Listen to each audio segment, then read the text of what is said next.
Welcome back to the studio where I'm going to be finishing color blocking, not finishing. I'm going to be color blocking the mountains. And what my goal is today is to push these mountains as far back as I can. In the photo, you'll see that they're quite distant. So I'm going to try to capture that. So all these mid-ranges, the really close, the mid-ground, and the distance. Okay, let's go to the mountains. So I'm going to try to do a voiceover for you. I may ramble a bit. I'm watching this cold. So I haven't gone through it and watched it and decided what I'm going to talk about. So you're just going to get me kind of interpreting what I'm doing here and how I'm building. If I think of a story to tell you, I will tell you a story. If not. So you see in the background, I hope it's not distracting. I tried to keep my TV out of it, but I'm watching garden shows, of course. And yeah, there I go. Looking at the garden show, they must have said something interesting. So what I'm doing here is I'm finishing this painting. It's part 2. And I'm finishing the mountains. So this is Jasper and Spirit Island and the area around Spirit Island and Jasper. So I have focused in on the image and I have not captured the entire thing. I had a goal in mind and now I am color blocking the mountains. This is the mid-range mountains that I'm doing, and I am trying to paint the background. So you will find that I paint the middle ground first in a way. So I started with those big tall trees, and then I painted the line of trees that went across and the little tree and rock, and then I painted the bottom part of the painting. And if you have not seen that, you'll have to go back to part 1 and watch how I color blocked that painting in. So here, now I'm trying to interpret my image and doing those mid-grade values and trying to pop the tree in front using what I know about contrast, but also, squinting my eyes at my image a lot and seeing what the color and the color shapes are. And I just love painting mountains. It is so fun. I don't know if I've told you my story, but the first time I ever drove through the mountains was after my son and my daughter-in-law moved tragically to Kelowna. My very, very wise daughter-in-law said, Julia, let's meet in Calgary and then we'll drive down, take 2 days, and we'll drive down back to Kelowna and you can see the mountains. You've never really experienced it. And I said, okay. And then it captivated me. I had seen lots of photos of mountains, but never been inspired to paint them because I think as an artist, you need to kind of experience things. So I had never really experienced the mountains. So then I fell in love. And I've told this story before. I took 1 million photos. I came home and I started painting them. And it was wonderful, but I didn't track where I was. And so many people have an affinity with certain mountains. They want to know where that mountain is, what mountain range is it, and things like that. And I get a lot of emails that say, have you painted this lake or this mountain peak? And I am not a huge hiker. I do love to go on hikes, but it's not like where I'm going and I'm going to conquer each and every mountain that is out there.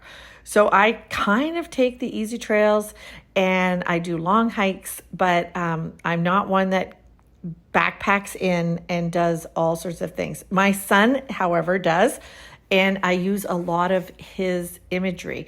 So here you see I'm starting on the distant mountains. And again, I kind of look at my reference photo, I squint my eyes a little bit, and the first bit of color blocking is really about shape of color and things like that. So I find, because I tend to paint a little bit more high contrast, pushing things back into the background is really quite difficult for me. So this is always a fun challenge. And as an artist, you got to challenge yourself. So I'm just simply color blocking here. Some of you asked if I could do a video where you could see how I'm picking up the paint and things like that. And I will. I think that's going to require maybe Abigail, my daughter, who you met in 2 videos ago. She's going to come and help me film some things. I think it's going to require her to hold the camera and get in on how I'm doing that, and I'll really slow down. And maybe what I'll do is just we'll paint a 12 by 12 or something together, specifically with you seeing the strokes. And tell me this, I have been thinking about doing a teaching series on how to paint a mountain, how to paint a cow, how to paint a tree, how to paint a flower. If I did some little, 20-minute, half-hour teachings, is that something you would subscribe to? Is that something that if I had a subscriber button and I released a new how to paint, 12 by 12 teaching once a month or something like that, is that something that you would explore? Here on YouTube, I know that there's such a thing as a membership. I actually am a member of a few people's YouTubes because I get such joy and value from what they're doing. So I'm putting it out there. I'm asking you the question. If you would please let me know if you would subscribe to something like that, or if you'd rather have it where it's a package you could buy and I release to you every month or so a new video as part of that, or you purchase the new video. Let me know. I'm trying to figure that out. As always, I'm trying to figure out how to do my work creatively, living and working artfully, but making it where it's good business sense for me and good value for you. Things like that. So we've got the second mountain in, and what I'm seeing here is it may need to go even a little lighter, or the mountain in front might need to go a little darker, because right now I'm thinking they look like they're on the same plane. And I honestly can't remember, what I did coming up. And so then we're painting in that very, very distance. On the photo, actually, you could hardly see it. So you'll see when I start the sky, I think the distance will really come into play. Because see, there I am creating a differential between those 2 planes. So I must have been thinking the same thing. And soon I will start painting in the sky. And the sky, you'll see, because it's not hugely contrasty in my image, I think that's what's going to give some success to pushing these mountains back. Right now, they're pretty contrasty against the red, aren't they? So again, I start with a red canvas. I use cadmium red hue, which is a wonderful color. And when you see the word hue, it means that it's not a pure pigment. Otherwise, it would be very, very expensive. But I love the cadmium. It's a warm cadmium. It's a red. It's not a cool red. Things like that make it great. And I use a very green palette. So it's very much a complementary color. And if you stood in front of my originals, you would see a lot of red come through into the painting. And I find it interesting because I very rarely use red again unless I'm doing very much a fall scene. So that fascinates me, that I love the color red as the base, but I don't really use it on my palette. So here I am, I'm popping back and forth and doing a few things. I have no idea what I'm thinking about right now. I guess I've gone in and I'm looking, I want to bring more contrast to the mid-range. Oh, isn't that interesting, the way the camera bops back and forth? I don't think I'm hitting anything. It must just be trying to focus.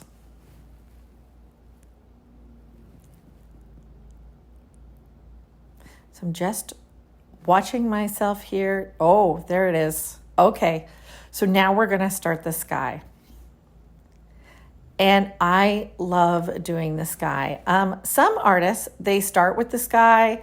I don't. I love for my sky to grow from the positive shapes. I like it to have energy. The direction of my clouds actually will come and grow out of the mid-range, what I call the positive shapes. And here what you'll see is I do tend to build in that sky around that edge first before I get into huge big strokes in the sky. So here I'm trying to create a glow with a little bit of yellow and pinks. I don't want it to be, I didn't make it too pink because I didn't want it to be like a sunset kind of scene, but I definitely see pink in my imagery. So what I've done here is simply, I've gone in and created the sky all around the mountains, and I guess I must have thought I needed to think about that for a while. And then I went back and touched a few things with green. So now I've switched to a bigger brush. Do you see that?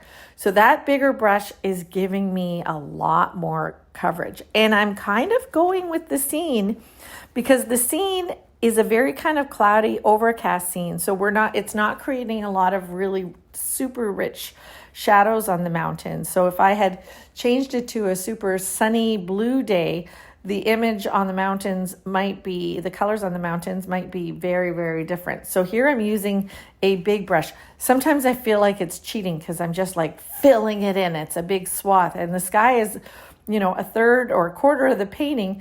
And here I'm getting it done with a big brush very quickly. But that's to say, oh, look at that. I went back and did something at the bottom. And that's to say, that's not to say that the sky isn't as important, but what I'm doing here is I'm trying to give different texture. So in the painting, the trees, the mountains, there's a lot of strokes and design and elements. In the sky, I'm trying to give you a really great place to rest. Does that make sense? I'm making it so that you can go around and look at the visuals of the trees and the water and the lake and then just kind of rest. Those strokes, however, will circle you back into the painting. So here I'm going to let this guy rest a little bit, and that now has changed how I perceive the mid-range painting. So if you can see here, I'm going a little darker. I want some things to pop, and my highlights are going to change. It's kind of fascinating to watch myself paint. So let me know in the comments if you're enjoying the content. Let me know about that class or the courses that I'm thinking about putting together. And I am not a videographer, so I may have to hire a videographer to come and do it, or I'll try one and see if we can put together an impromptu fun video, something that I can put on relatively inexpensively because it doesn't have a lot of production cost, and to keep it really affordable for everybody and lots of fun. I think it'd be fun to do something like a club. I think that's what those YouTube memberships might give, that there's extra content if you're part of that, or it's for members only. I don't know. So here I'm going back and forth. It looks like I'm just hitting a few spots.